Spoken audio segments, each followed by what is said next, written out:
కాకాగా గాయిన్యా అనండి అందరూ. ఎక్కడి నుంచి వచ్చింది చప్పుడు? ఈ గొంతులో ఈ భాగాన్ని గుర్తించండి. కాకాగా గాయిన్యా కొండనాలిక దగ్గర వచ్చిందా? ఇప్పుడు చాచా జా జాయిని అనండి. అంటే కొండనాలిక కింద, నాలికకి కొంచెం పైన, ఇందాకటి కంటే కొంచెం పై భాగం వాడారు. చూసుకోండి. చాచా జా జాయిని. అఠాడా ఢాణ ఎక్కడి నుంచి వచ్చింది? మధ్య నాలిక నుంచి వచ్చిందా? అది మడవకుండా టాఠాడా ఢాణ అనండి చూస్తా. తాథా దా ధాన. నాలిక కొస వాడకుండా అనండి. అనగలరా? పబ్బ బబ్బమా అని పెదాలు వాడకుండా. మన ఋషి ఎంత చక్కగా అక్షరాలను చెక్కాడో చూడండి. ఒక తపస్సు చేయిస్తున్నాడు. ఇక్కడి నుంచి ఇక్కడి దాకా అక్షరాలతో తపస్సు చేయిస్తున్నాడు. నేను ఈ మధ్య అనుకోకుండా ఒక హాస్పిటల్ దగ్గరికి వెళ్ళటమైంది.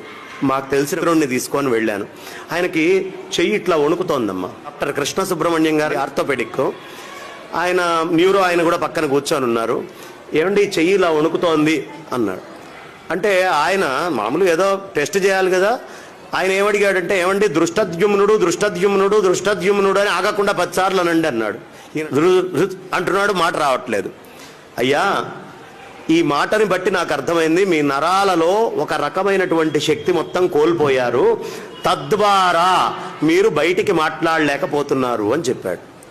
పక్షవాతం వచ్చింది, మాటలో తేడా వస్తుందా? నరాలకి మాటకి చాలా సంబంధం ఉంది.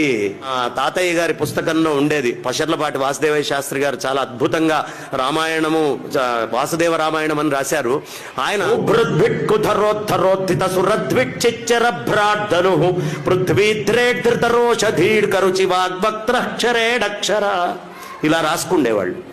ఆ పుస్తకం తీసి చదువుతుంటే అబ్బా ఎంత గొప్పగా ఉంది అని. మళ్ళీ అది నోట్లో తిరగాలి అంటే ఇది సాధన చేసి ఇది చదివేటటువంటి వాడికి అనారోగ్యం తొందరగా రాదట. 1 కిలోమీటర్ ఉరికితే ఎలాంటి శక్తి వస్తుందో మీకు నరాల్లోకి, గట్టి పద్యమో, ఒక స్తోత్రమో, ఒక నామమో ఆగకుండా చేస్తే అలాంటి శక్తి వస్తుంది. జాగింగులు, ఎక్సర్సైజులు చేయలేని వాడు కొవ్వు కరిగించుకోవడానికి, నోట్లో శక్తిని, ఎనర్జీని పెంచుకోవాలంటే ఏం చేయాలయ్యా? వాగగ్ని, వాయు అనేటటువంటిది అగ్ని. ఈ అగ్ని, వాక్కు అనేటటువంటి అగ్ని వాయుసంధానం ఉపనిషత్తు చెప్తుంది. ఈ విధంగా గనక మీరు స్తోత్రం పిల్లలకి రోజు ఏదో ఒక స్తోత్రం గనక నేర్పిస్తూ చెప్తూ పోతూ ఉంటే చాలా బలిష్ఠులు, బలాఢ్యులు, శక్తివంతులు, బలవంతులు అవుతారు. అది ఆంగ్లంలో చెప్తే వాడు ఎలా చెక్కాడో మనకు తెలియదుగా.